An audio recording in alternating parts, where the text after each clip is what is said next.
Thank you, Mr Temporary Speaker, and I rise to speak in support of the Limitation Amendment Child Abuse Bill 2016, and I guess I want to speak a bit about a different aspect of this debate which has been outlined so far.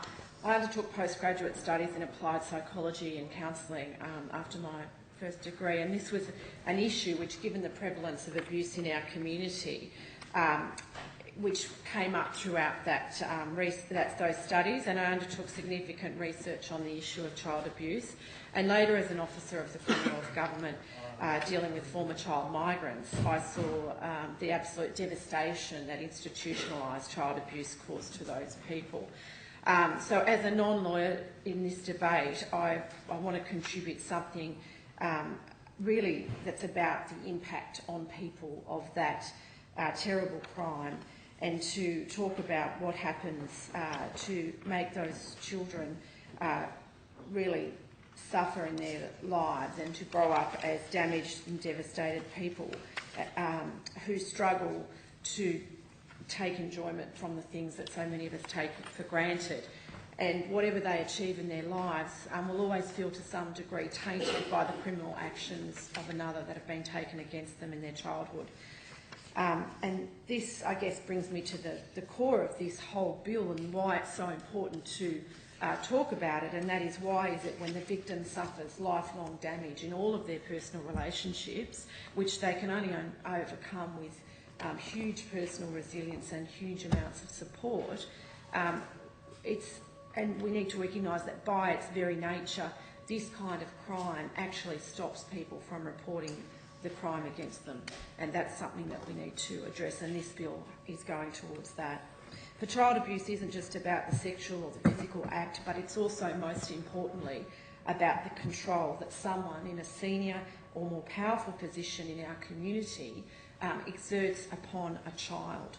And that person may be a parent, it may be a teacher, an uncle, an auntie, someone who is in a position of trust over that person, or it may be just a family friend.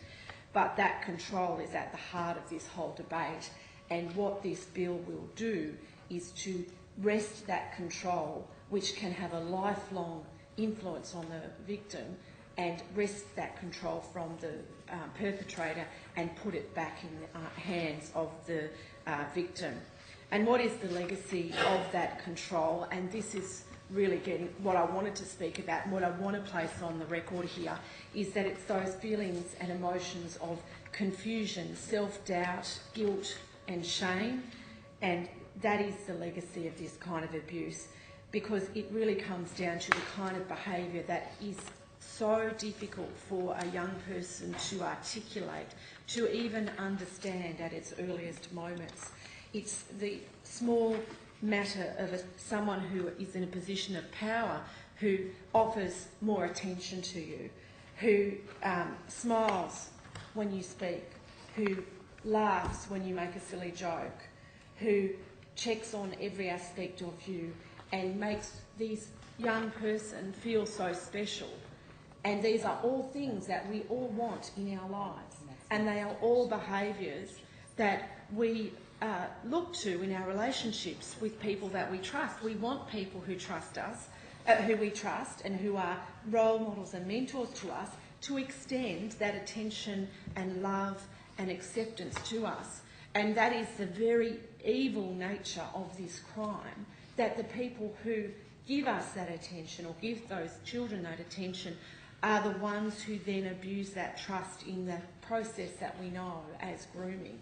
And if that young child speaks up in the first instance, they know sometimes at that core instinct that the kind of attention that they are receiving is not the right attention. It's not the attention of love or friendship or mentoring. It's the attention of abuse and exploitation. And that is the significant difference, and it is such a difficult thing for those children to express, to even understand for themselves until they get to a much older age. And so they let that behaviour continue, because to complain about the fact that Uncle Joe or Auntie Marge holds their hand a little bit too tightly, or that the hand reaches a little bit too far up the leg, or that even though they were really naughty, they didn't deserve mummy or daddy to hit them quite that hard, or at all indeed.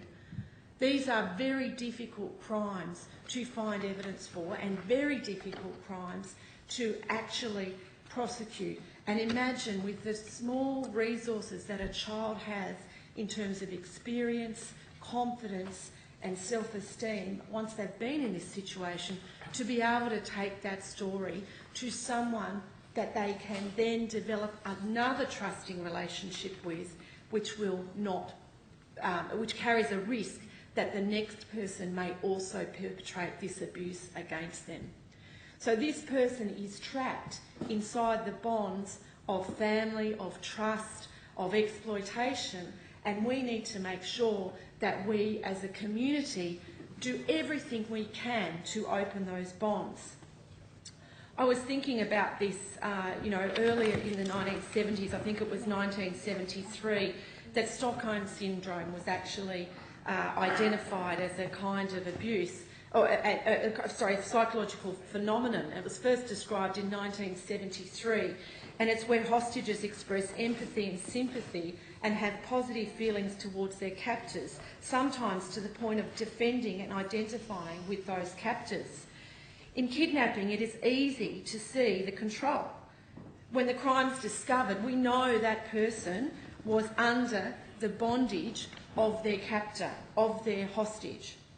But the bonds of family, which are tightened around a victim of abuse, are not as obvious, and they are far stronger, because this person lives with the legacy of their captor all their lives.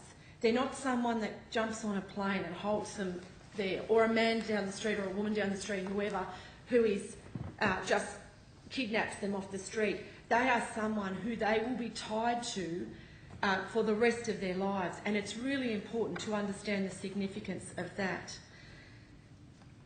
I have no truck with people who commit this crime, and I think that we need to be very strong in the way that we deal with it.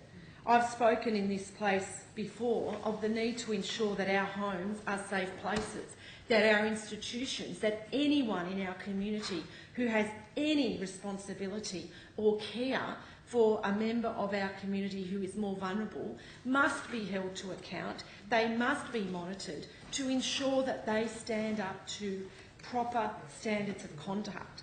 And the risk that we have when we allow the statute of limitations or limitations on this kind of action is that there is no risk for the perpetrator. They know that if they can keep control over that young person for long enough, the limitation on action will eventually set them free, but unfortunately not for the child who that they have abused. There are real emotional impacts of child abuse. I know there's research being undertaken right now about biochemical changes that come from severe psychological trauma in cases such as post-traumatic stress disorder, where if you look biologically at a brain of someone who's undergone PTSD in an MRI, they believe that they will see biochemical changes. It would be naive to think that this hasn't happened to the many, many young people in our community who have been subjected to abuse. We need to open the conversation about this in the community. We need to talk about guilt. We need to talk about memories that come back again and again and again, that are triggered for many abuse survivors as adults when they have their own children at the same critical, vulnerable ages as they are. Imagine being an adult survivor of child abuse with a child of your own at the same age as when you first started to get abuse. How would you deal with that situation? We know about cycles of abuse, we know about poor knowledge of the appropriate ways to interact, and for these people it is the most critical time in their lives, and it may be the only time that their own desire to care for their child allows them to consider the impact of abuse again. I urge the House to really support this bill and to support everyone in our community who has suffered this terrible crime. Thank you.